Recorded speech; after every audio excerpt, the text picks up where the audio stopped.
Muy buenas noches, amigos televidentes. Bienvenidos a un nuevo episodio de Focos y de su segmento Zoom. Trabajadores y empresarios, sus desafíos en la nueva era 4.0. La más profunda, diversa y sostenida revolución científico-tecnológica de las últimas 4 décadas está transformando la economía y las relaciones sociales aceleradamente, particularmente el rol de los trabajadores y de los empresarios y sus relaciones con la empresa y el Estado. Todo cambia y cambiará mucho más en la nueva era de la cuarta revolución industrial conocida como 4.0. Y quien no la entienda a tiempo y cambie no será capaz de sobrevivir y desarrollarse. El problema de buena parte de las élites y liderazgos políticos, empresariales y sociales en nuestros países es que para entender lo básico y obvio y actuar en consecuencia toma entre 2 y 3 décadas, mientras la realidad sigue moviéndose hacia adelante, caminando a paso de tortuga con décadas de retraso. La revolución de la automatización y digitalización llegó para quedarse con profundas y diversos efectos en el empleo y la generación de ingresos para la población económicamente activa y para todos los mercados laborales del mundo entero. Para conversar sobre las transformaciones económicas y sociales y las relaciones de trabajadores y empresarios en la nueva era 4.0, conversamos esta noche con Francisco Martínez, consultor en temas sociolaborales y análisis estratégico. Bienvenido, chico.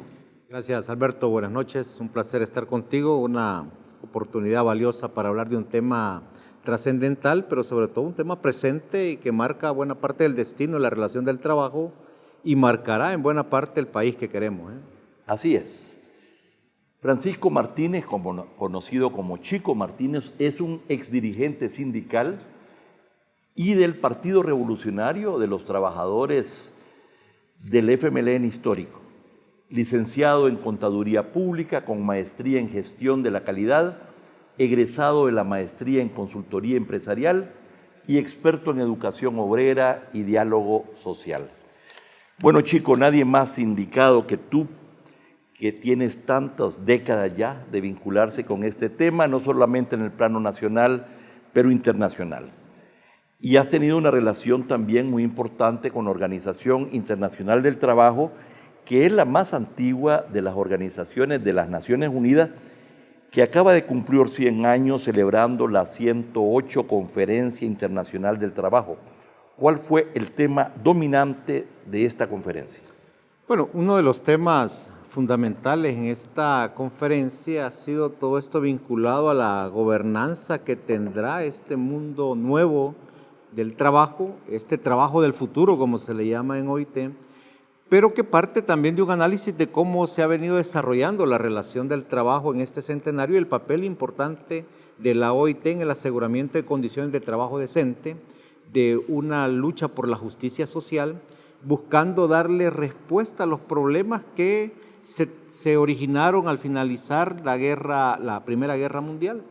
Aquel momento en que se concebía de que no era posible asegurar la paz, sí había injusticia, sí habían condiciones laborales paupérrimas y por lo tanto la OIT ha tenido, digamos, esa valía de darle condiciones dignas al trabajo y generar un marco de relaciones laborales, un marco normativo que permita un aseguramiento de derechos y garantizar el desarrollo de las empresas.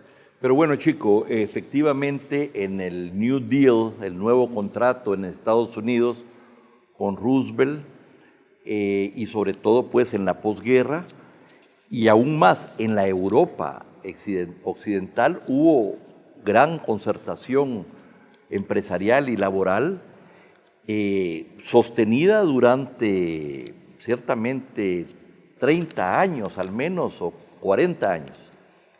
Y los aumentos de productividad del trabajo y la lucha de los trabajadores en el marco de un sindicalismo muy evolucionado posibilitaron grandes progresos para la clase trabajadora en general. Lo mismo en Estados Unidos, aunque en menor nivel. Ese no ha sido el caso de los países del tercer mundo y menos en América Latina. Sí, no, y eso tiene, yo creo que es importante situar. Una cosa es el mundo del trabajo previo a la Primera Guerra Mundial, en donde toda aquella conflictividad, todavía el tema de los imperios era, digamos, como el dominante, y las luchas sindicales estaban en una búsqueda de aseguramiento de derechos, la lucha por la jornada de 8 horas, el aseguramiento de un salario mínimo básico, el reconocimiento a la organización de los trabajadores, el respeto a la vida de la gente. Todavía las condiciones de seguridad y salud eran bastante precarias. Esos son los primeros momentos. Y los sindicatos tienen en esto un gran papel, junto a otros actores, la iglesia misma, los expertos laboralistas, llegaron a concluir que era de primer momento, allá a principios del siglo pasado, en 1919, cuando se funda la OIT, llegan a la conclusión de que crear un marco de relaciones laborales sobre una normativa responsable, sobre una normativa moderna, sobre una normativa que reconociera la realidad del trabajo, era vital para asegurar sus procesos de desarrollo económico y para que las empresas tuvieran un nivel de continuidad en el hacer de sus negocios. Bueno, pero esto no fue del todo el caso en América Latina, con algunas excepciones. Podemos ver Uruguay, podemos ver Costa Rica, pero en general en Centroamérica lo que vimos fueron marcos de la dictadura. Lo que se privilegió fueron a veces sindicatos muy controlados o por el gobierno o la patronal, ¿verdad? Condiciones de salarios y de seguridad social muy precarios, ¿verdad? Y vimos un movimiento sindical normalmente pues con condiciones muy difíciles, de falta de libertad de organización, de represión, etcétera. Eso tal vez comenzó a cambiar después de los acuerdos de paz, vamos a hablar del tema, pero vemos que este no es el caso de los países desarrollados. No, y creo que por eso hay que tomarlo como un gran ejemplo.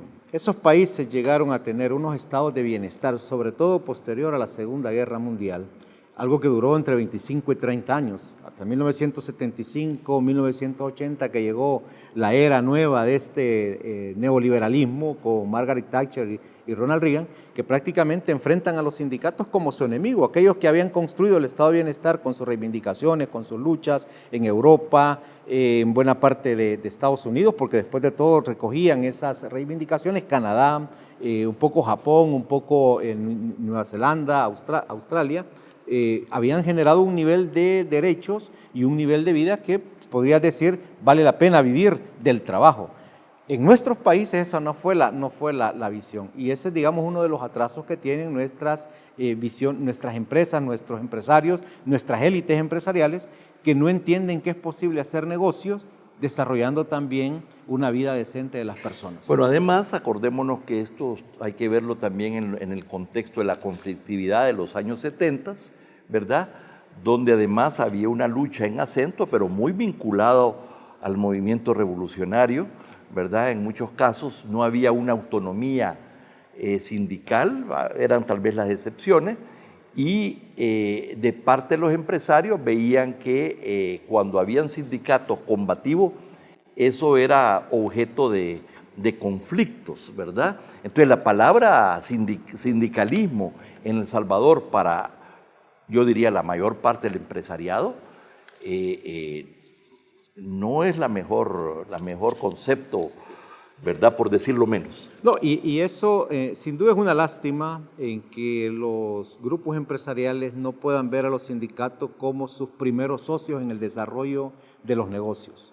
El modelo alemán demuestra de que es posible tener una relación entre empresarios y trabajadores discutiendo la planeación estratégica de las empresas. Pero eso pasa por un empresariado con una gran visión y unos trabajadores también con una visión de desarrollo de mediano y largo plazo, que ve en el progreso de la empresa su propio progreso, y viceversa para los... Y ahí hay que entender los contextos históricos, porque una cosa es el sindicalismo que se desarrolló a partir de 1950 con el proceso de agroindustrialización, con todas las políticas que llevaron al mercado común centroamericano y el crecimiento de aquellos sindicatos. Pero había una preocupación de parte del empresariado, cómo no hacer concesiones económicas, sociales a los trabajadores. Y tú ves la diferencia en la región. Costa Rica avanzó con unas reformas económicas, El Salvador se quedó atrasado en unas reformas políticas. Y Guatemala también, y Honduras. Y vinieron como a buscar evitar el desarrollo de la fuerza de los trabajadores, que en lugar de encauzarla hacia la discusión para fortalecer empresas sostenibles, lo llevaron a la búsqueda de evitar que se organizaran los trabajadores. Ese es un error. Perdieron la oportunidad valiosa. Claro, había un contexto antidemocrático, había un contexto dictatorial que no permitió al país ver más allá. Y tú ves, cuando empieza nuestra guerra civil, el PIB de Costa Rica era igual al nuestro. Cuando termina la guerra civil, el PIB de Costa Rica se había duplicado. Así es. Esa es una realidad. Y hoy nos han sacado una mayor ventaja. Pero bueno, mientras nosotros estábamos en guerra, se inicia precisamente la nueva revolución científico-tecnológica, la globalización, el paradigma keynesiano que había dominado precisamente toda la posguerra es sustituido progresivamente por un enfoque llamado neoliberal, con las corrientes precisamente monetaristas de Milton Friedman, los Chicago Boys, y esa visión pasa a ser dominante en el mundo hasta la última crisis del 2008. En estas condiciones, ¿verdad? Ni hicimos la tarea cuando la teníamos que hacer y ahora nos vemos en unas condiciones internacionales mucho más difíciles. Esto nos lleva, solo para decir algo, que coincide esta celebración y conferencia de la OIT con el hecho que desde el 2015 el Comité de Aplicación de Normas de la Conferencia Internacional de la OIT mantiene al país en su lista corta, que algunos dicen que es una lista negra, por incumplir el convenio 144, por no haber reactivado el Consejo Superior del Trabajo, instancia tripartita entre gobierno, trabajadores y empleadores, que fue declarado acéfalo en el 2013 por el gobierno de Funes y permaneció así en todo el quinquenio de Sánchez Serén. La pregunta es, ¿cómo llegamos a eso? Entiendo yo que esta es la primera vez en tiempos normales, no de guerra, que caemos en este problemón. Sí, y es básicamente por un problema de no entender la necesidad de la autonomía y la independencia de las organizaciones, sean de trabajadores o de empresarios.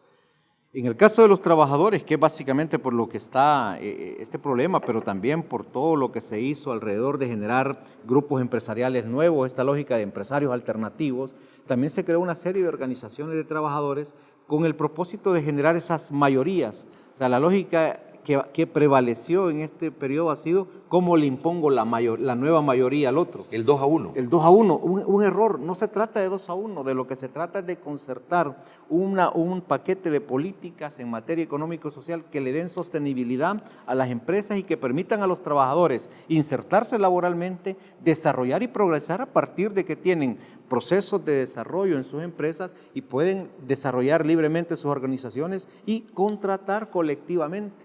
Esa sería una gran ventaja para el país. Eso es lo que no entienden estos que han estado tratando, tanto desde el lado empresarial como desde el lado gubernamental, tratando de tener un control de la búsqueda del 2-1, ya sea teniendo a su grupo de trabajadores, cada quien. El nuevo ministro de Trabajo, Rolando Castro, el presidente de ANEP, Luis Cardenal, y entiendo que una representación importante de los trabajadores, han estado estas últimas 2 semanas allá, con motivo de esta conferencia, y esperamos que esta condición pueda superarse. Yo espero que sí, además creo que en realidad no es lo que está en discusión, en realidad es mayor. Si hay un acuerdo debe ser en función de crear condiciones para empleo decente, para que se pueda crear en este país un estado de bienestar que le dé satisfacción a las necesidades del pueblo. Y esto nos lleva precisamente a analizar cuáles son las condiciones del trabajo de las personas trabajadoras en este país, los niveles de sindicalización, las características de los sindicatos, cuando regresemos de este corte comercial.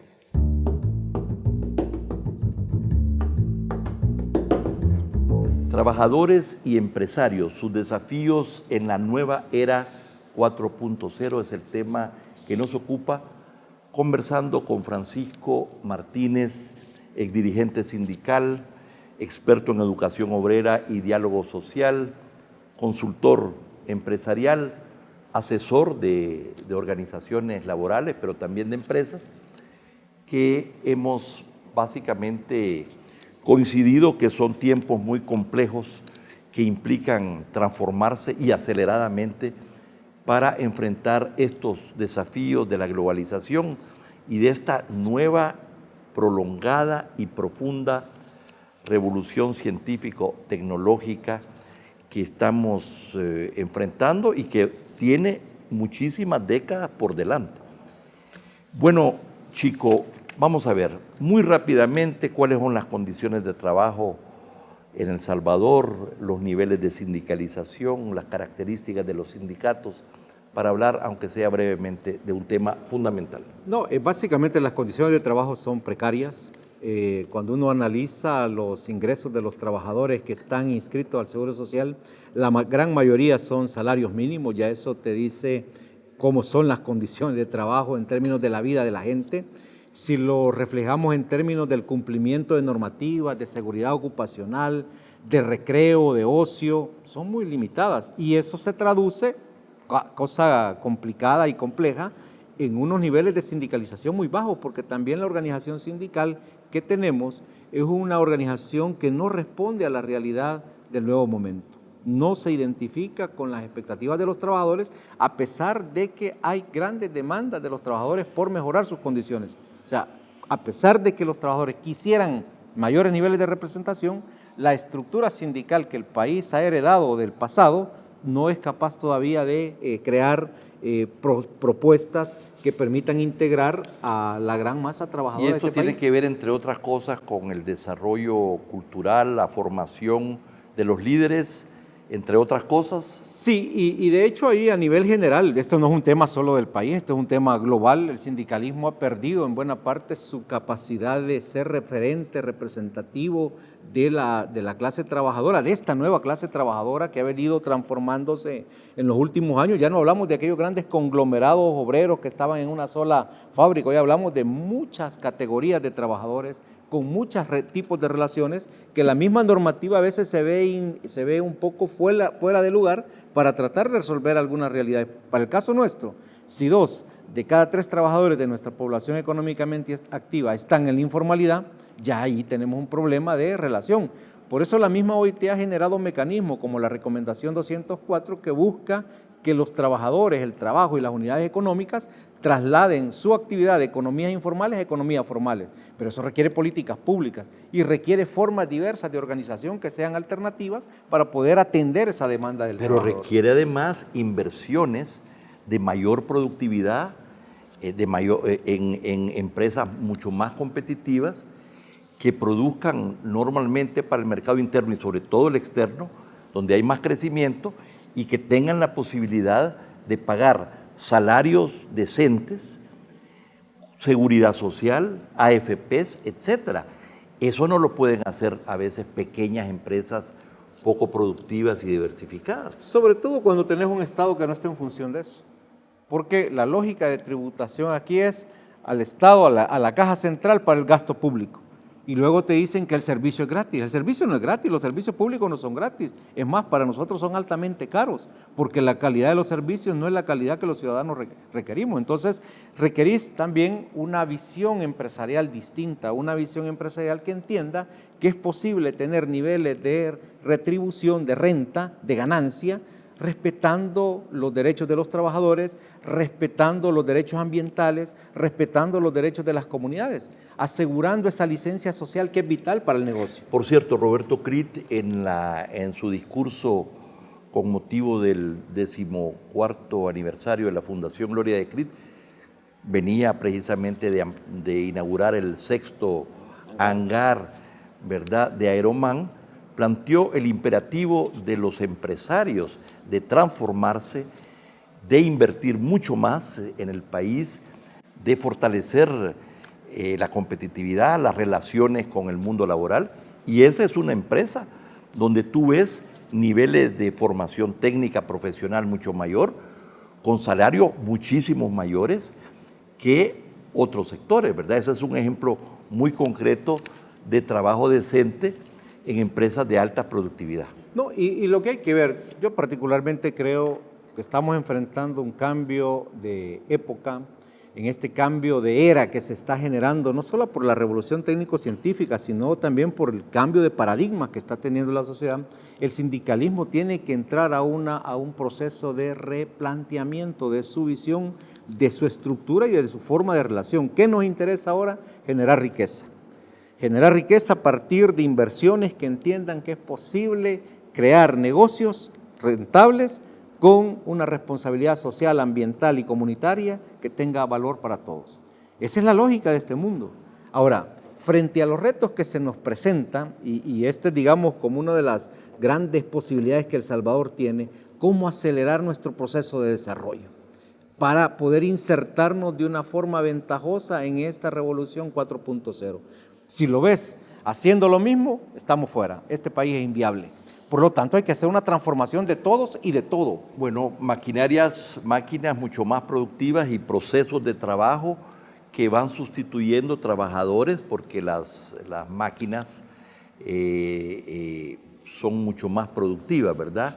Procesos de robotización o básicamente segmentación del trabajo donde mucha gente ahora, profesionales que antes iban a oficinas, etcétera, trabajan desde sus casas. Y ese fenómeno es del primer mundo, pero también del tercero. Y ya lo verás tú, incluso hay una iniciativa presentada por el diputado Cuadra, creo, que se ha presentado una ley de teletrabajo para que los trabajadores puedan trabajar desde sus casas, ¿verdad? Ya esas son esas nuevas normativas que el mundo del trabajo está planteando en esta realidad. Ahora, si no se tiene cuidado, esas normativas pueden terminar siendo más precarizadoras. Por eso tienen que venir de un consenso amplio entre los trabajadores, con los empresarios, con el gobierno, para que la política pública se adecue a esta realidad.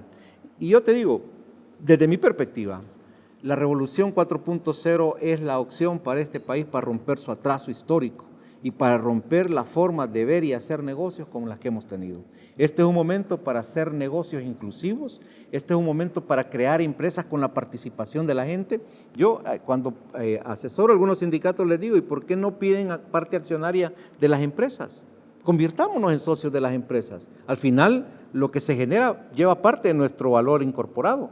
¿Por qué no hacemos esa discusión? Bueno, eso se hizo, por cierto, en la privatización de las empresas de distribución eléctrica allá en los 90, ¿verdad? Sí, pero como no se tiene el concepto, porque este es también un tema de cultura, o sea, el problema es que si le das en un enfoque sin cultura, la gente cree que le das la gallina y se come la gallina y ya no hay huevo.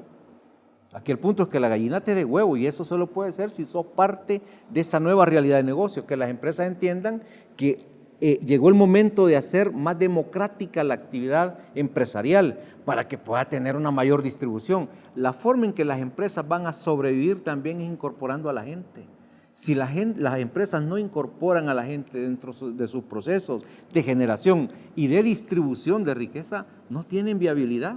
Y esa es una de las discusiones que está en el momento. Sin duda, desde los trabajadores a veces esto se mira, la revolución tecnológica solo desde la perspectiva de nuevos mecanismos de trabajo, de sistemas robotizados. Eso es cierto, va a desplazar una importante cantidad de trabajo. Pero va a crear también nuevos. Pero creará nuevos. Y ahí tenemos la oportunidad nosotros, reconvertirnos en eso. Mira, se creó hace poco la ley, se aprobó la ley de salas cuna. Si uno tiene un enfoque más amplio de esa ley, uno puede convertir en 10 años este país. Si le das el enfoque de los 1000 días que te plantea UNESCO a la educación. Y en 10 años podemos crear una nueva generación de ciudadanos nosotros, con valores, gente que sea de carreras SMEC, ciencias, matemáticas, ingenierías, tecnologías, que te pueda ocupar estos aparatos que son ya nuestra conexión. Ya no vivimos sin esto. Esto es nuestra primera prueba de que estamos en un nuevo mundo. Quien los usa bien está adelantado. Quien los usa solo para ver las cosas que todos los otros quieren que veas, está mal. Eso pasa por educación, por la transformación de la educación desde la infancia, ¿verdad? Y la adolescencia, pero también la empresa como un lugar donde se forma a los trabajadores con experiencia, etcétera, pero también los centros de formación técnica y profesional, algo que ha que ha faltado mucho en este país. Sí, y hay modelos que son valiosos. Tú te puedes encontrar modelos importantes de integración, empresa, centros de formación. No solo los centros de formación profesional, sino la escuela.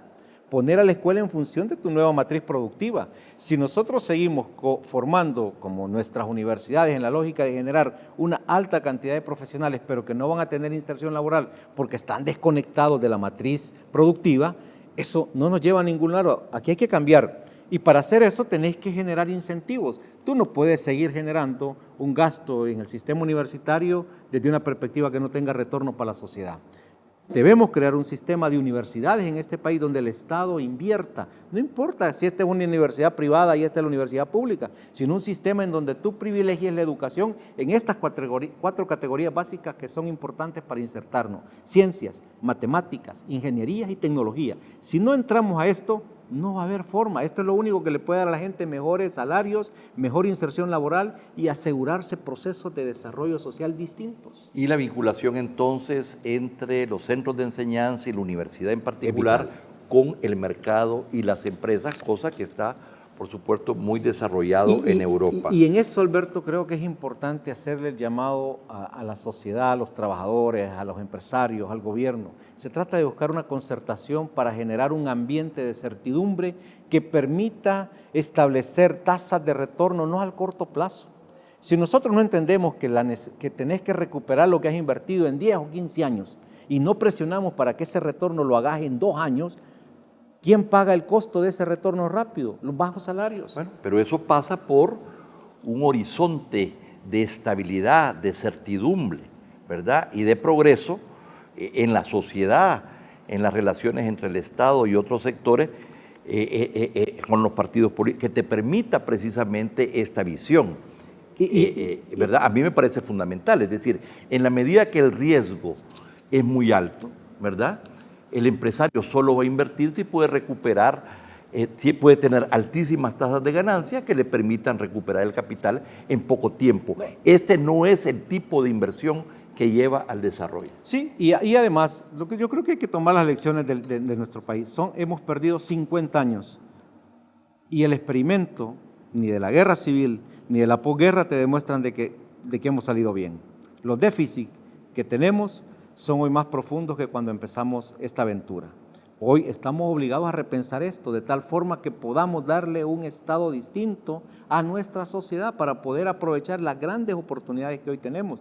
Yo realmente me siento con un optimismo bastante alto porque sí le veo espacios a que podamos construir cosas distintas. Bueno, sé que en el ámbito del sector, dijéramos, de la agroindustria azucarera o del clúster azucarero, han habido acuerdos importantes entre empresarios y trabajadores que han permitido procesos interesantes de transformación, ganes de productividad, mejores condiciones para los trabajadores. Entiendo que hay mucho que hacer todavía, pero tú has sido parte, entre otros, de esos esfuerzos. Sí, y yo particularmente creo de que si llevas adelante un proceso de entendimiento entre los trabajadores y la empresa, si se ponen de acuerdo en dónde quieren llegar en los próximos 5 y 10 años, es posible tener una tasa de crecimiento de las condiciones laborales que le den sostenibilidad a todos, que aseguren el empleo.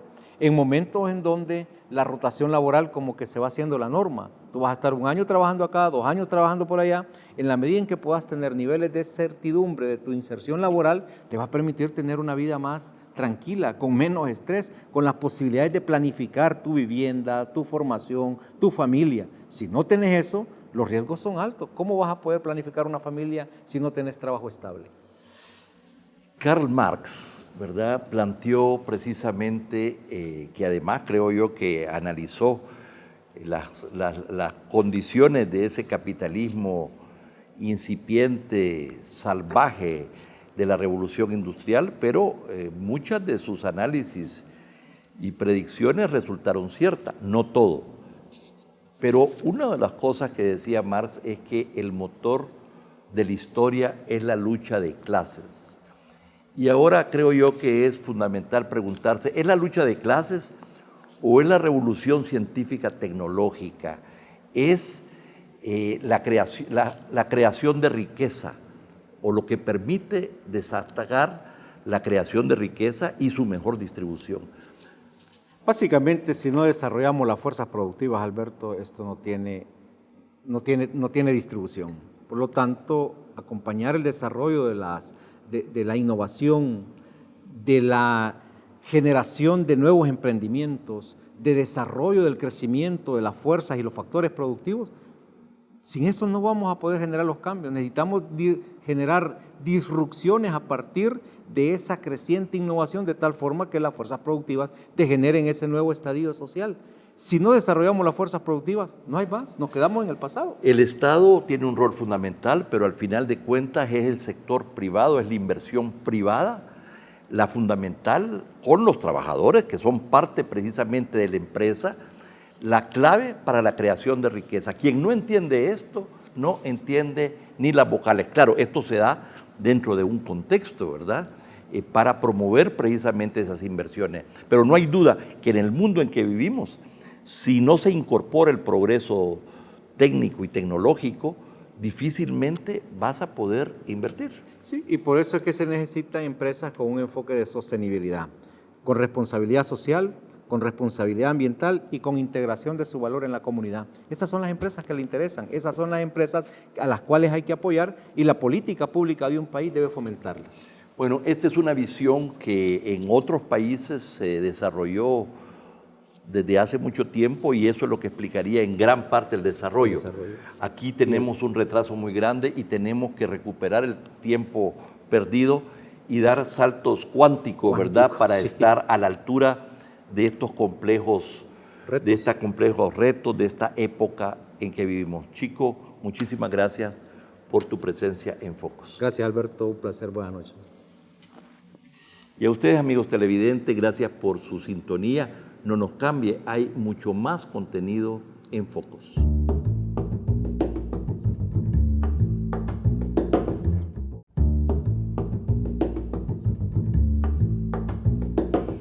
Días después de haber asumido el gobierno salvadoreño, el presidente Nayib Bukele ya despierta dudas sobre su política internacional. Hoy en Focos analizamos las primeras acciones diplomáticas y los sucesos de política exterior más importantes del presidente Bukele. 3 días después de haber tomado posesión, Bukele visitó Guatemala para recibir por 6 meses la presidencia pro tempore de la Secretaría de Integración Centroamericana, SICA. Pero el mandatario no compareció en la ceremonia por motivos personales aún desconocidos. La canciller Alexandra Gil lo sustituyó. Pero Bukele sí estaba en Guatemala e incluso participó en la cena de gala de la cumbre regional.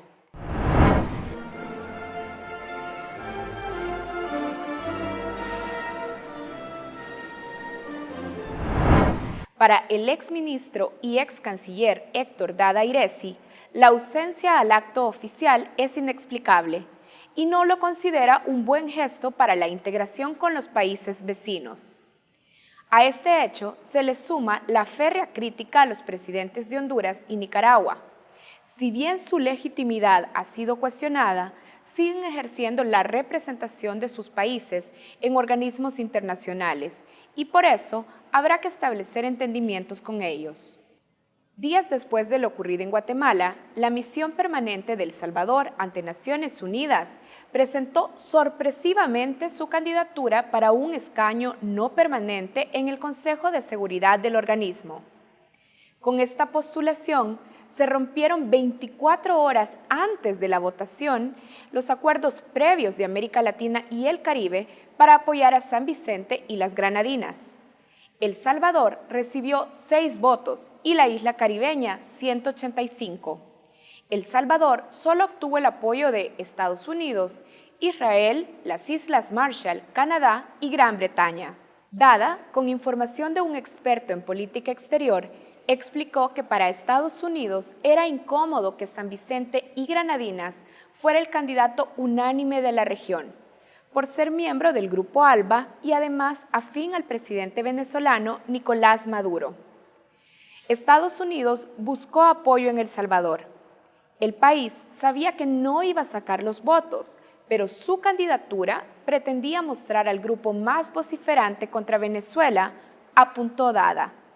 Según el ex canciller, es un fracaso diplomático que ninguna nación latinoamericana haya apoyado a El Salvador, incluidas Colombia y Brasil, países que han presionado para una salida a la crisis venezolana. ¿Cuál es el interés? ¿Mostrarse como un país que tiene una política exterior propia y digna o mostrarse más sumiso a Estados Unidos? Plantea Dada. Lo cierto es que Bukele se ha mostrado cercano a los estadounidenses. En marzo, ya como presidente electo, aseguró en un discurso ante la Fundación Heritage, un tanque de pensamiento ultraconservador en Washington, que El Salvador estaba alineado con Estados Unidos.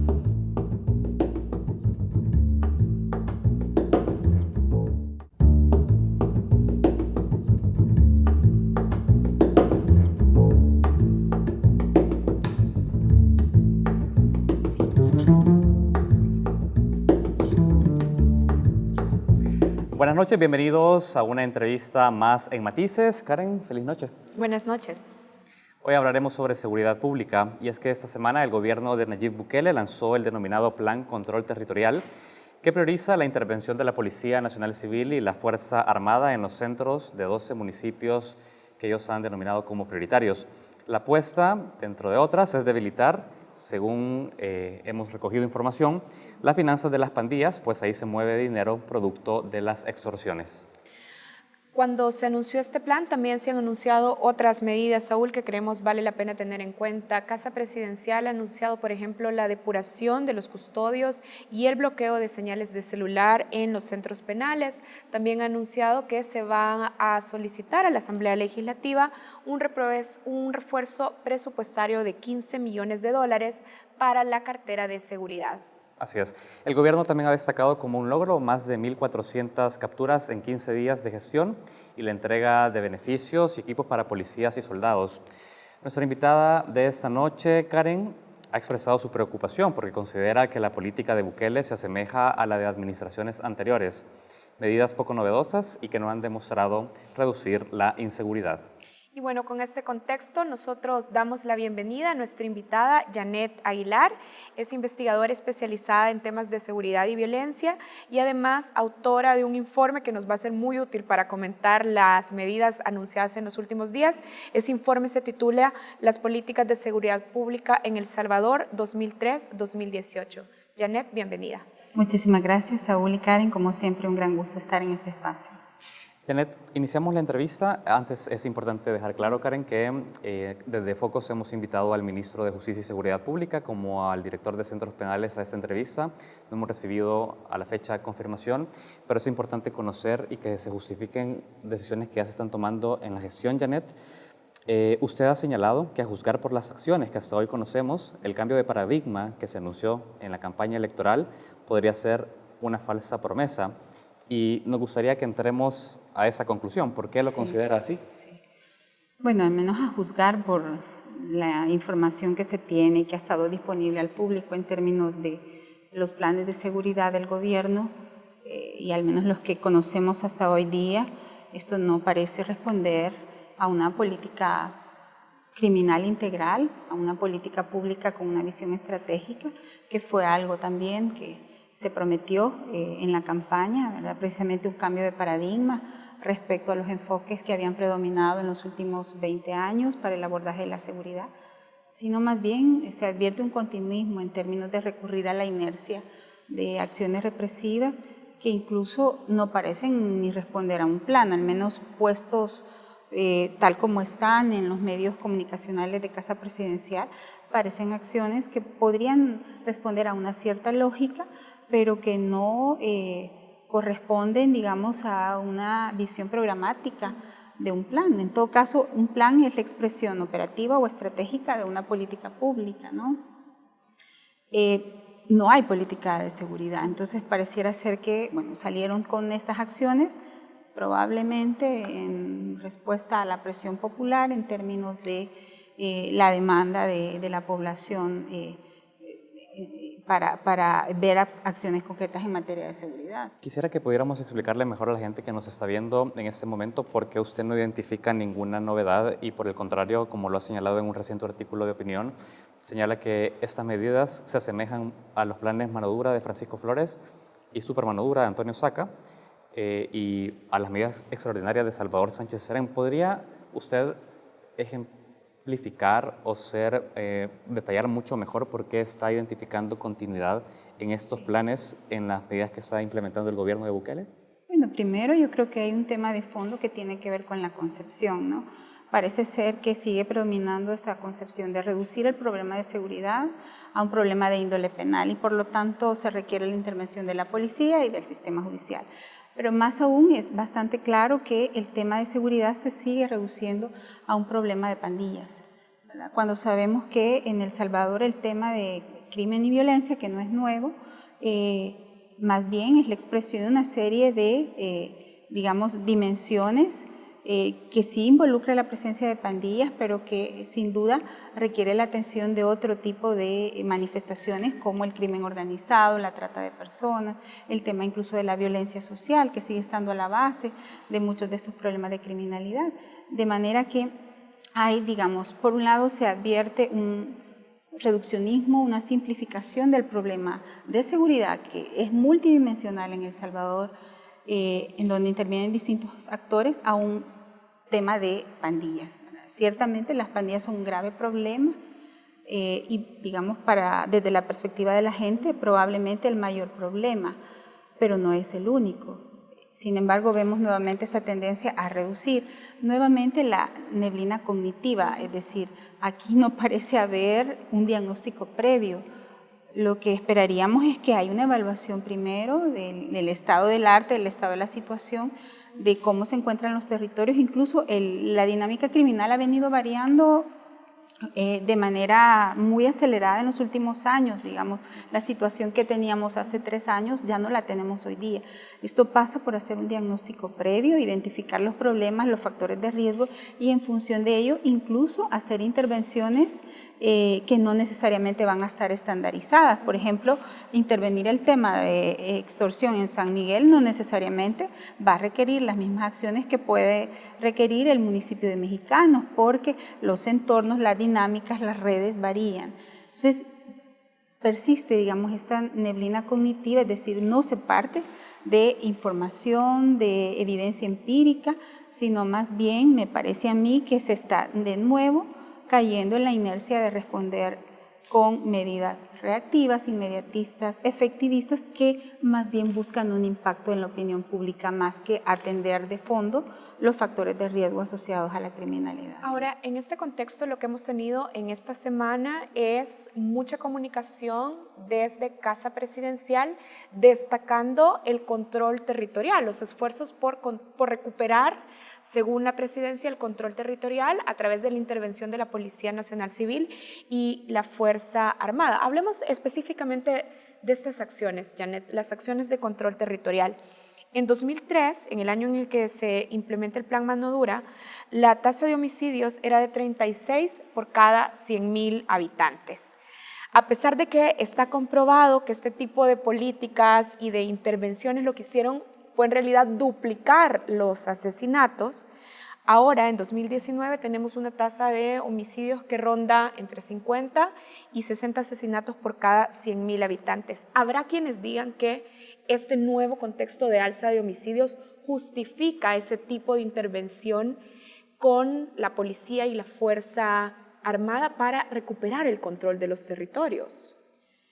Sí, yo creo que también, de nuevo, ¿verdad? Hay que situarse en términos de los enfoques de donde parten. Claramente aquí se parte de un enfoque de seguridad, un enfoque policíaco, básicamente, digamos, que privilegia nuevamente medidas reactivas y fundamentalmente represivas. Estamos hablando de operativos de concentración de fuerza, principalmente militares, ¿verdad? Al ver la distribución, hay incluso más militares que policías, que aparentemente recuperan el territorio. Esto se ha venido haciendo precisamente de la mano dura, en donde se priorizaron municipios y gradualmente se fue ampliando los grupos de tarea antipandilla. En su momento con Flores y posteriormente con Antonio Saca.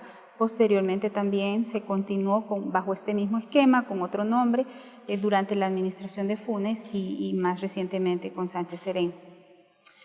Lo que vemos es que al final, digamos, estos operativos pueden tener un efecto disuasivo de corto plazo, porque obviamente no existe capacidad para mantener un número tal de hombres en las comunidades, pero al final esto no resuelve el problema. Lo que ha pasado a lo largo del tiempo, y hay evidencia también empírica de esto, es que cuando se interviene un territorio con medidas unilaterales de concentración de fuerza, la dinámica criminal, los grupos criminales se trasladan, se desplazan, ¿verdad?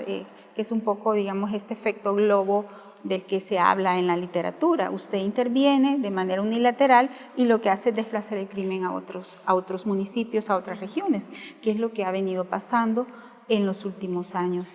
Sin embargo, Janet, personas vinculadas al gobierno podrían objetarle que está haciendo una lectura muy prematura respecto a los impactos de esa intervención, porque el mismo presidente señaló en su primer Consejo de Ministros que la iniciativa en seguridad pública iba a ser integrada y que no solo iba a partir del Ministerio de Seguridad, sino que la política social, algo que por supuesto hemos venido escuchando al transcurso del tiempo, en los otros gobiernos también se ha señalado. Pero, ¿cómo responde usted también al hecho que son los primeros días de la gestión, su primera intervención visible en seguridad es esta, pero ha prometido una intervención integral en el territorio? Bueno, en realidad la prometió inicialmente durante la campaña y esta intervención más bien en términos de acciones concretas se ha venido desdibujando. Más bien hay cada vez menos en el discurso, si lo analizamos en los últimos días, presencia de enfoques integrales y preventivos. Probablemente lo incorporen con posterioridad, ¿verdad? Una vez se supone recuperen los territorios, pero incluso en términos de medidas meramente reactivas es cuestionable, por ejemplo, que van a mantener todo este esquema de concentración de fuerza en los centros históricos, supuestamente para atacar las extorsiones, cuando obviamente, digamos, las redes de extorsión operan de manera bastante sofisticada, ¿verdad? De años anteriores se logró investigar cómo estas redes operan a través de una planificación bastante articulada en donde intervienen distintos niveles. Augusto Coto en algún momento, por ejemplo, hablaba, cuando estaba en el área de investigación criminal, de redes de más de 100 personas, incluso con vínculos internacionales. Entonces, obviamente, digamos, es bastante burdo señalar o prometer que se va a reducir la extorsión o se va a controlar colocando grupos de tarea en los centros históricos. Sin duda va a tener un efecto disuasivo en términos de algunas transacciones, ¿verdad?, delitos de poca monta, pero no en el tema de extorsión. Esto pasa también por una estrategia de inteligencia, por una estrategia de investigación que incluso llegue a otros niveles como el sistema financiero. Los montos que se mueven a nivel de extorsión, que no solo es atribuible a las pandillas, se mueven por el sistema financiero, se mueven por Tigo Money, se mueven por, digamos, otro tipo de herramientas. Eso supone que, digamos, la desarticulación de estas redes requerirá de otro tipo de estrategias y no de estrategias mediáticas reactivas que buscan, desde mi perspectiva, más bien generar un efecto propagandístico y mediático en la opinión pública. Ahora, Janet, ¿habrán ciudadanos en los territorios que vean con buenos ojos y celebren la intervención inmediata y la presencia inmediata de agentes tanto de la Fuerza Armada como de la Policía Nacional Civil? ¿Cómo entonces sostener estos procesos o esas tareas de recuperación del Estado en el tiempo de tal manera que no se genere este efecto globo del que usted hablaba? Supone una intervención multinivel, es decir, no un plan policial o militar, sino realmente una política integral que incluya acciones, digamos, de prevención social, prevención primaria, prevención secundaria, sin duda control, ¿verdad?, y aplicación de la ley. El control territorial, en algún momento que abre la intervención de la Policía Nacional Civil, es necesario, pero luego es necesario que se complejice más la intervención. Sí, supone, digamos, la presencia, la recuperación de los territorios pasa porque el Estado recupere presencia, recupere legitimidad, y eso sin duda solo lo va a hacer a través de, por ejemplo, los servicios sociales, ¿verdad? Digamos, hacer llegar a esas comunidades que han estado, sobre todo estas comunidades estigmatizadas, cada vez al margen de los servicios del Estado, supone articular políticas de atención, por ejemplo, a las víctimas. Hasta ahora el enfoque nuevamente es en los victimarios, pero ¿qué hay de esos miles de víctimas que, bueno, se encuentran en esas comunidades, ¿verdad? Muchas veces capturadas por estas dinámicas criminales y al margen o olvidadas por el Estado. Janet, tenemos que hacer una pausa, pero quisiera que nos respondiera muy brevemente a la siguiente pregunta. Va a ser un desafío, yo sé, de alguna manera sintetizarlo, pero usted ha hecho las críticas respecto a el enfoque que tendría que tener una intervención territorial y estamos identificando que al menos estos gestos no evidencian nada novedoso, nada nuevo. Pero otra de las críticas que se tiene sobre la intervención en territorios y que el gobierno de Sánchez Serén adoleció fue el tema de respeto a derechos humanos en muchas de esas intervenciones. A juzgar por las primeras acciones de la gestión Bukele, ¿usted identifica que el Plan Control Territorial podría adolecer de la misma situación, una falta de respeto a derechos humanos? Sin duda, yo creo que el tema incluso mismo de cómo se concibe la estrategia conlleva inherentemente un abuso o extralimitación de fuerza. Y eso sin duda se va a reflejar también en un aumento de denuncias o de vulneraciones de derechos en estos territorios, como ha sucedido en los últimos años. En la medida en que hay concentración de fuerza, en que hay operativos de despliegue, en esa medida, digamos, ha crecido los señalamientos hacia la policía e incluso en muchos de los casos, sobre todo en el periodo de Sánchez Serén, ejecuciones extralegales que se ejecutaron durante estos operativos ejecutados por las fuerzas élites de la policía y el ejército, y estos casos están bastante documentados, ¿verdad? Con lo cual el riesgo es bastante alto en un contexto en donde también el mensaje, me parece a mí, es limpiar territorios. Estamos conversando esta noche con Janet Aguilar. Janet es investigadora especializada en temas de seguridad y violencia. Nosotros hacemos una pausa y ya regresamos con más.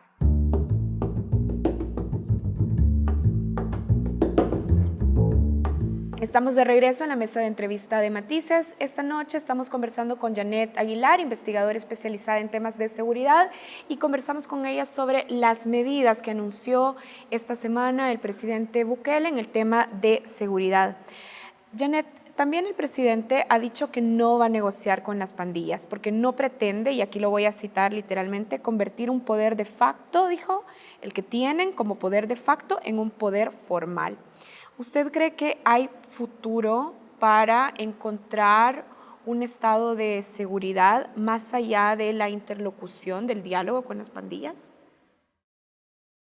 Bueno, nuevamente, digamos, Bukele se está contradiciendo. En entrevistas que dio durante la campaña, sobre todo a medios internacionales, sí adelantaba, digamos, la necesidad, ¿verdad? Tal y como él lo hizo durante su gestión como alcalde de San Salvador, ¿verdad? Y obviamente eso le granjeó apoyos de las pandillas, incluso en la pasada elección. Entonces sí llama la atención ahora este esquema, ¿verdad? Nuevamente bajo la misma lógica de un enfoque punitivo dirigido unidireccionalmente a las pandillas, cuando, bueno, en algún momento se abrió esa posibilidad. Habría que ver qué es lo que está pasando. Yo creo que no es posible a este punto, sobre todo la intervención integral con pandillas, si no hay un diálogo que todo el mundo entabla. ¿Y qué características debería de tener este diálogo? Pregunto esto porque también lo que vimos en las administraciones anteriores, en la administración Funes, como usted misma lo plantea en el informe de políticas de seguridad, es que se utiliza este acercamiento con las pandillas no con un enfoque integral, sino con un enfoque también de cálculo electoral. Así también lo hizo la administración Funes. Claro, sin duda, yo creo que las pandillas han sido el actor perfecto que ha sido instrumentalizado por los actores políticos para fines electorales, de populismo punitivo en periodos de campaña y en su momento también como una herramienta de competencia electoral, ¿verdad? Que hemos tenido mucha información al respecto, sobre todo hay evidencia de las elecciones de 2009 como partidos políticos, incluso políticos que exaltan el tema de la pena de muerte, negociaron, dieron dinero, dieron armas a las pandillas en este contexto de negociaciones mafiosas. En este caso, sin duda, supondría, desde una lógica de una política de pacificación, de una política de Estado, abrir el proceso, ¿verdad? Un mecanismo más transparente que establezca un puente de diálogo, de conversación respecto a la posibilidad de que puedan desmontar esos esquemas de la violencia. Ya han habido algunos grupos dentro de las pandillas que han estado expresando su intención, digamos, de abandonar la violencia. Habría que ver, sin duda, qué tan confiable es esta promesa. No es un proceso sencillo, creo que es un proceso que hay que planificar bien, pero requiere sobre todo de voluntad política y de un compromiso hacia una pacificación auténtica. Voluntad política, compromiso a pacificación auténtica, que lo esperaríamos de un estadista que no tenga en cuenta prioritariamente un rédito electoral de decisiones políticas difíciles, seguramente. Pero ¿cómo se logra eso? Y quizás acá es un poco complejizar la situación, en un país que ha demostrado, según diversos estudios, tener un concepto de valores bastante autoritario y que incluso en un mismo estudio, en el IDOC que usted coordinó, identificaba que acciones de tortura están justificados para poder atender el tema de la seguridad pública. ¿Cómo conjugar, digamos, el deber ser de la formulación de la política, el rol del estadista, cuando tu base electoral y la sociedad lo que te pide es ataca con represión? Yo creo que sin duda hay un entorno social de cultura política autoritaria que de alguna manera ha favorecido que estos esquemas hayan sido instrumentalizados por la clase política, sobre todo para fines de representación de sus propios intereses y no para beneficio colectivo. Y en ese sentido, sí, sin duda, digamos, tenemos esa desventaja como sociedad, pero también hay una doble moral, Saúl, porque en la práctica todo el mundo dialoga o negocia con ellos. O sea, esta es una realidad, obviamente, digamos, la gente no lo acepta, pero en la práctica muchas cosas no se mueven en los territorios. Empresas como la Coca-Cola, grandes empresas, incluso tienen negociadores, mediadores contratados para negociar, por ejemplo, el tema de extorsión. Y esto se ha vuelto parte de, digamos, la dinámica de cotidianidad de los procedimientos de trabajo que incorporan muchas empresas y otras entidades incluso del Estado, ¿no? Como el mismo Ministerio de Salud. Entonces, ¿por qué no utilizar el diálogo, en este caso, para un proceso de pacificación? Sin duda, yo sé que no es fácil, sin duda, yo sé que esto no es popular, esto no va a generar simpatía de la población, pero digamos, mucha de la gente que vive en los territorios, sin duda, al ver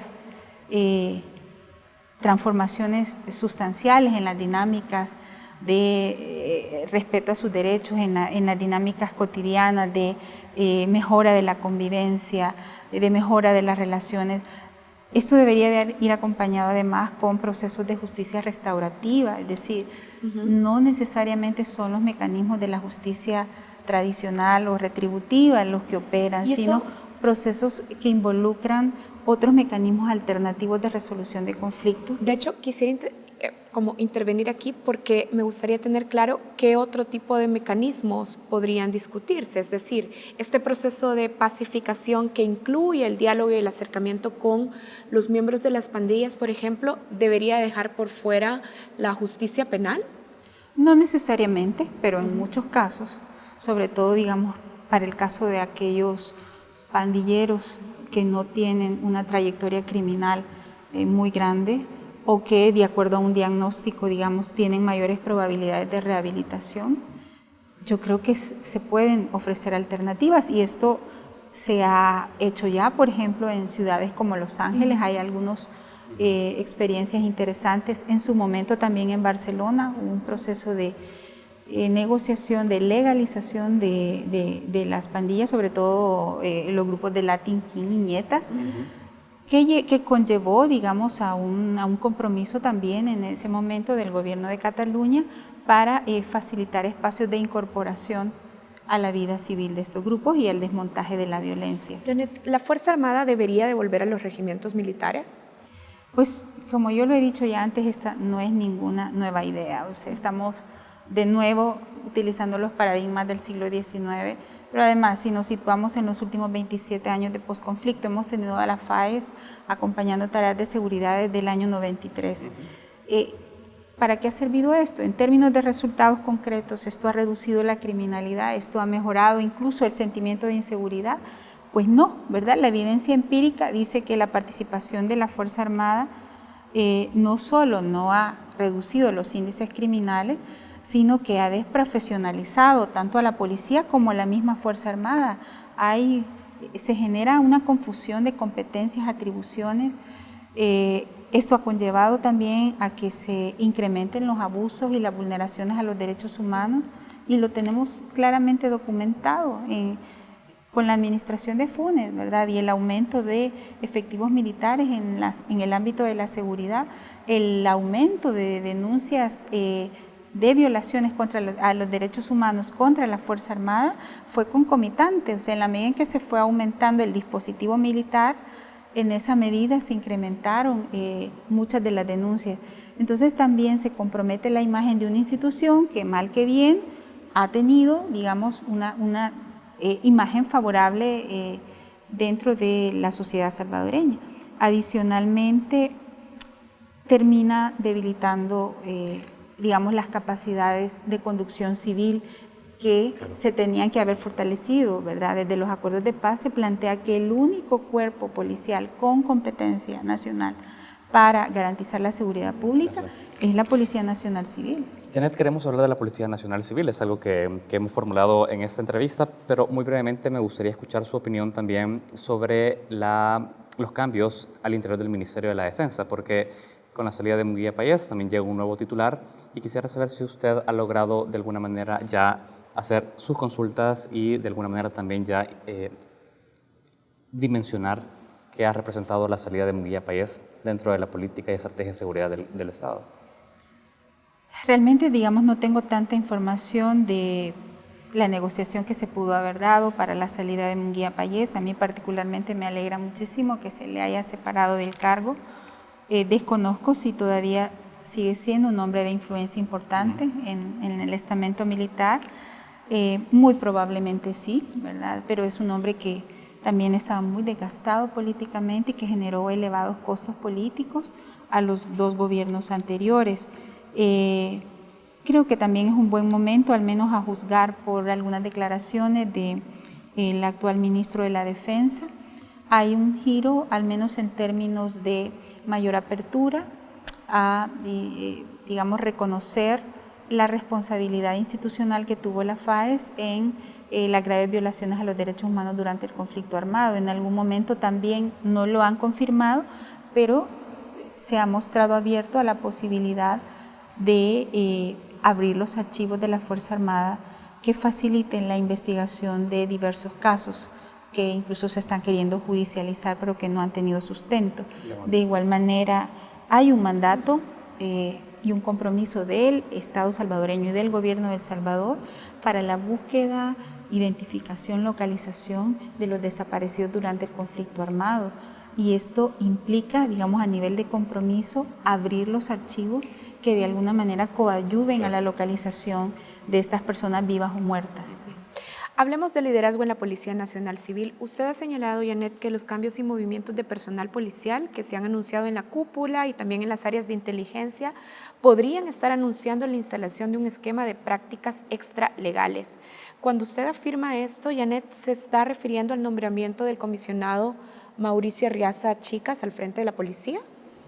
Sí, pero no solo eso, ¿verdad? Claramente, y digamos, yo expresé mi preocupación también con el nombramiento de Arriaza Chicas, precisamente porque él durante la administración anterior, desde 2011, fungió como subdirector de áreas especializadas, que tenía bajo su responsabilidad la conducción de todas estas unidades élites de la policía, ¿verdad? Entre ellos GRP y en su momento la creación de FES, FIRT, sección táctica operativa, GOPES, estas estructuras, digamos, de choque dentro de la policía han estado bajo la supervisión de las áreas especializadas y a nivel de casos denunciados e investigados a nivel de Procuraduría para la Defensa de los Derechos Humanos y organizaciones como el IDUCA, son precisamente estas unidades las que aparecen como las más señaladas.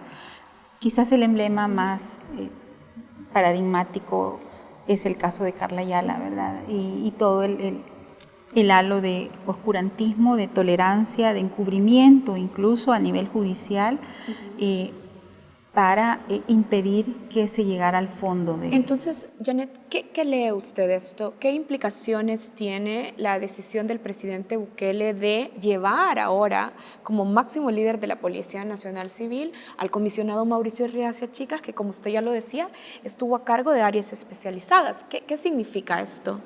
Bueno, en primera instancia, digamos, es muy mal mensaje porque supone un reconocimiento, un premio a gente que, desde mi perspectiva, y no lo señalo desde el plano personal, respeto mucho como persona al comisionado Arriaza Chicas,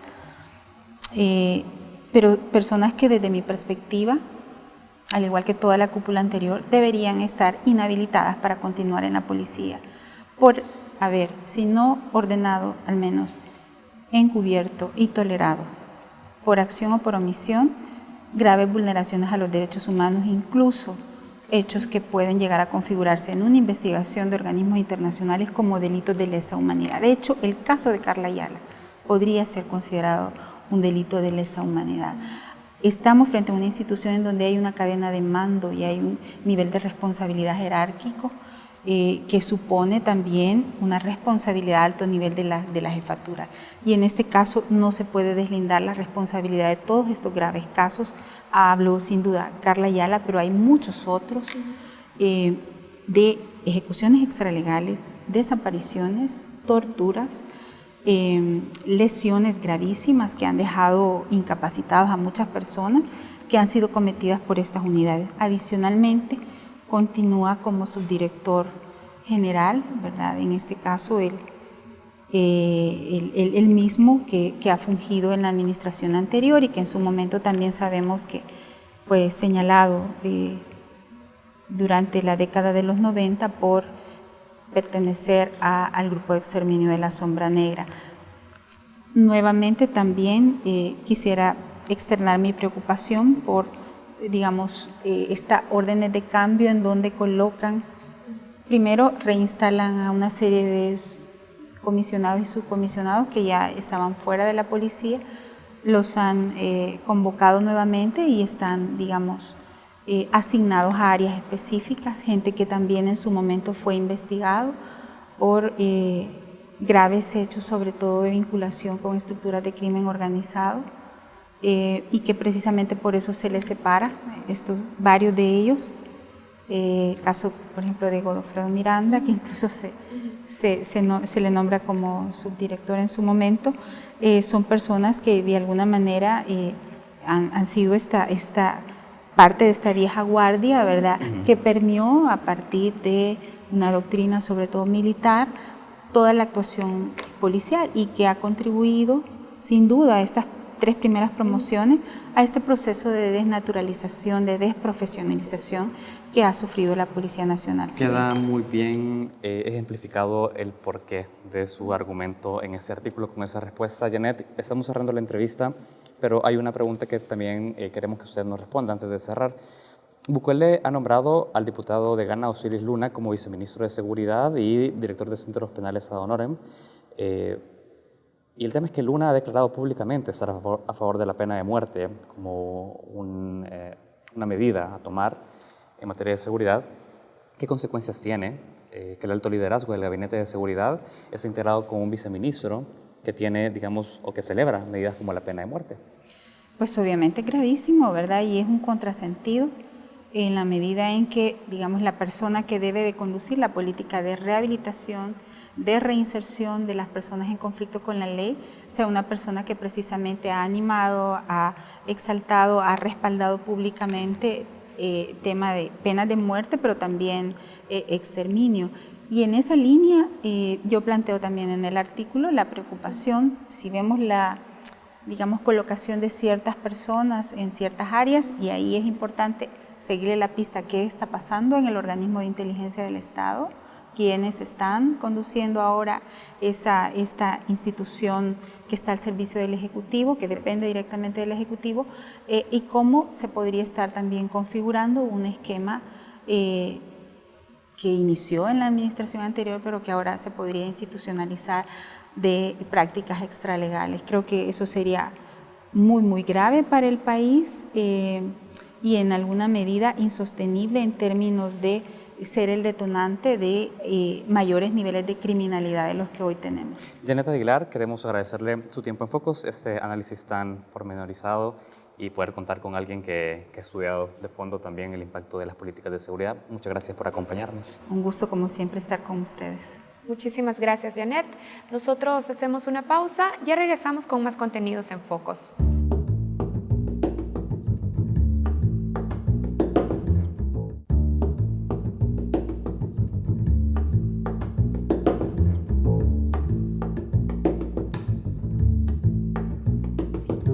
Bienvenidos a Reflejos, el segmento de análisis internacional de Focos TV.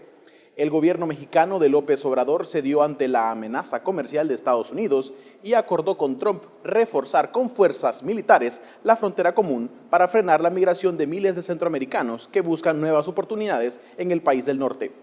¿Qué repercusiones tiene ese acuerdo para los derechos humanos de los migrantes? Para hablar de este tema, enlazamos hasta Washington, D.C. con Óscar Chacón, director ejecutivo de Alianza Américas, un conglomerado de organizaciones inmigrantes en los Estados Unidos. Bienvenido a Focos, Óscar. Un placer estar con ustedes. Gracias por la invitación. Bien, finalmente, ¿qué consecuencias traen para los migrantes los acuerdos entre Estados Unidos y México? Bueno, es realmente una reacción principalmente de gran preocupación, porque visto desde la perspectiva que tú preguntas, el acuerdo significa un peligroso retroceso en derechos internacionales que han estado por muchos años establecidos y que tienen que ver con la libertad de un individuo de poder buscar una vida segura, una vida próspera para ellos y para sus familias, y estos acuerdos indudablemente ponen en duda el que ese derecho se pueda seguir respetando.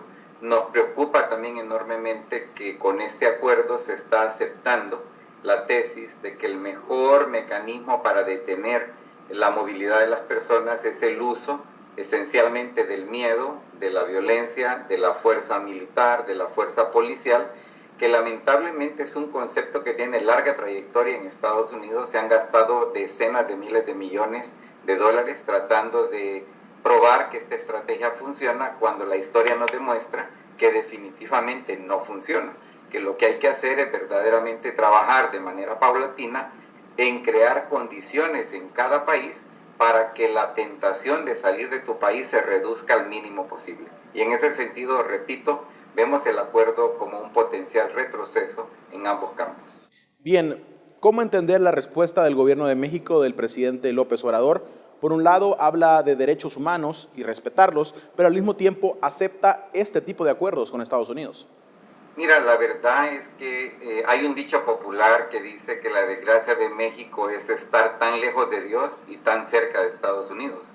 Yo creo que aquí lo que resalta es que para México, y especialmente para las élites económicas mexicanas, es muy importante por sobre cualquier otra cosa mantener la relación económica, la relación comercial que ha prevalecido desde ya hace más de 20 años con relación a Estados Unidos. Este es un capítulo de la vida mexicana iniciada desde la administración de Salinas de Gortari, que lamentablemente no ha cambiado, y en este sentido México, a pesar de ser una potencia latinoamericana cuando hablas desde la perspectiva económica, comparado pues obviamente con Brasil, que es la otra gran potencia en el hemisferio occidental aparte de Estados Unidos, parecería que todavía no entiende plenamente su valor en el marco de la relación bilateral. Es interesante que este acuerdo sucedió justo en el momento en que importantes sectores económicos estadounidenses se comenzaban a pronunciar con más belicosidad en contra del uso de medidas arancelarias, de medidas de castigo comercial por parte de la administración Trump, pero lamentablemente parece que el gobierno de México calculó equivocadamente esa cambiante correlación interna en el plano doméstico de Estados Unidos y se dio muy rápido ante las presiones de una Casa Blanca que nos ha demostrado ya muchas veces que tiene una obsesión fanática en contra de México, en contra de los mexicanos, y que claramente está apostando a estas medidas para básicamente avanzar una meta que ha estado en los libros desde el primer día que el presidente Trump llegó a la Casa Blanca, que es conseguir su reelección. Mucho de esto no se puede explicar sin entender esa condición importante que para la administración actual es crucial, y es abonar el camino a su reelección en el 2020.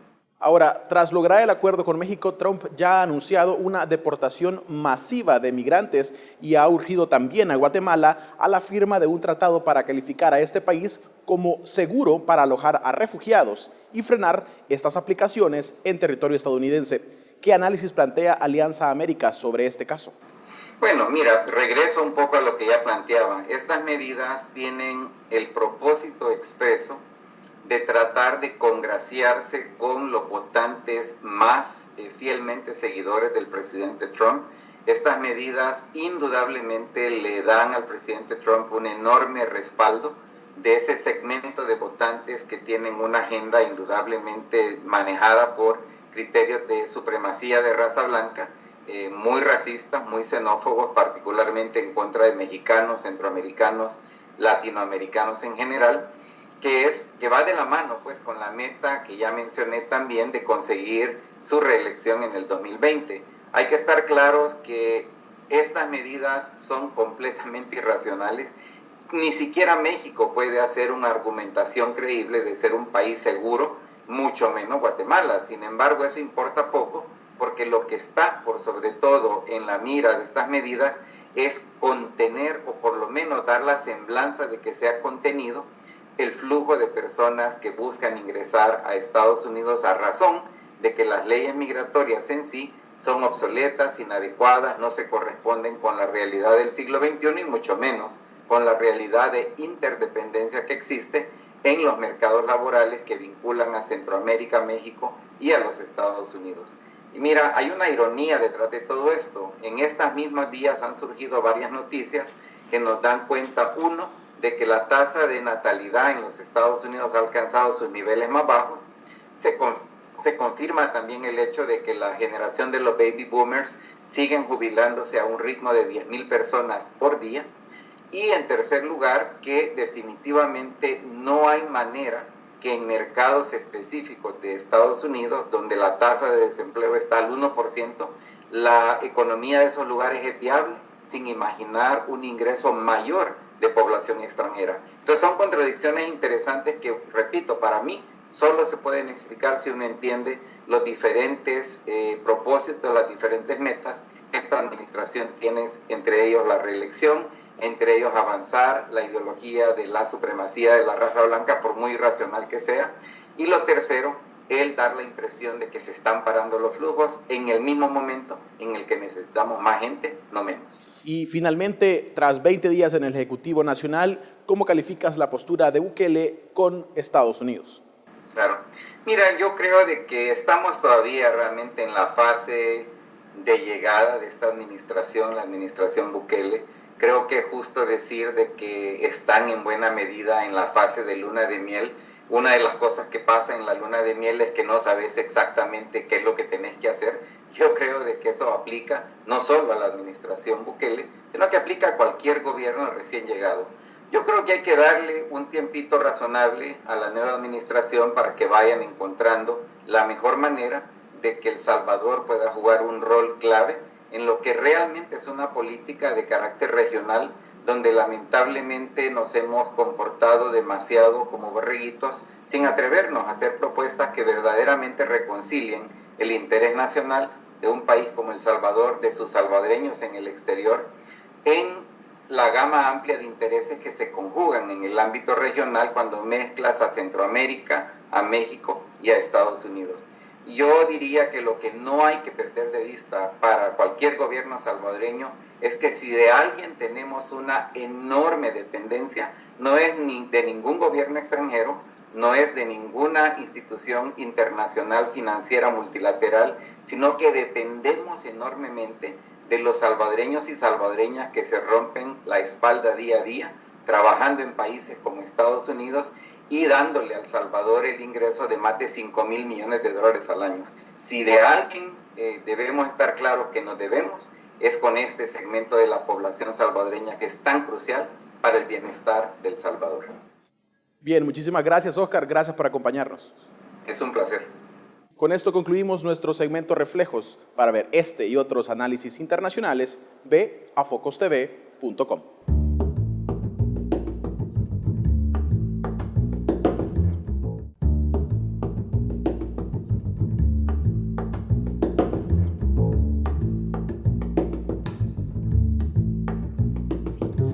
Hoy en Retratos les invitamos a conocer todo el trabajo que el Museo de Arte del Salvador, MARTE, lleva a cabo previo a la inauguración de una exposición fotográfica.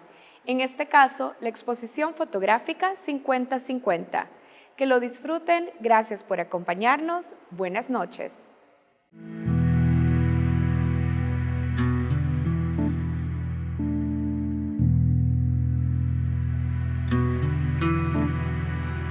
Para esta exposición, 50 artistas, 50 obras en la colección del Museo de Arte del Salvador, así como en las exposiciones que organizamos, se parte de un concepto y ese concepto viene pues de un curador, de un especialista, que es el que desarrolla y propone una temática. En este caso, la intención de la exposición era poder mostrar obras de nuestra colección, algunas que no habían sido exhibidas, algunas otras que tal vez hayan estado incluidas solo en una exposición.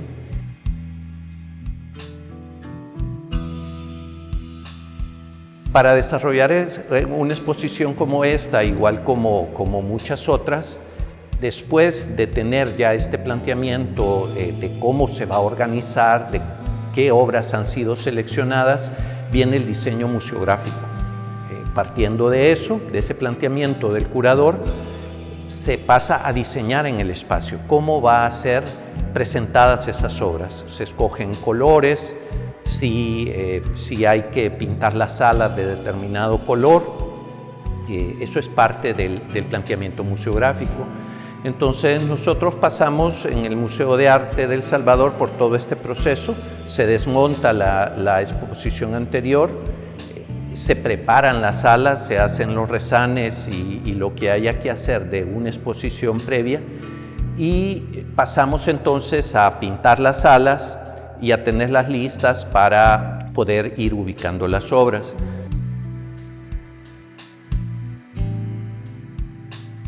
Siempre es necesario hacer ajustes. Tenemos un planteamiento en planos, pero siempre hay necesidad de ya en las salas, con las obras ya ubicadas, hacer ajustes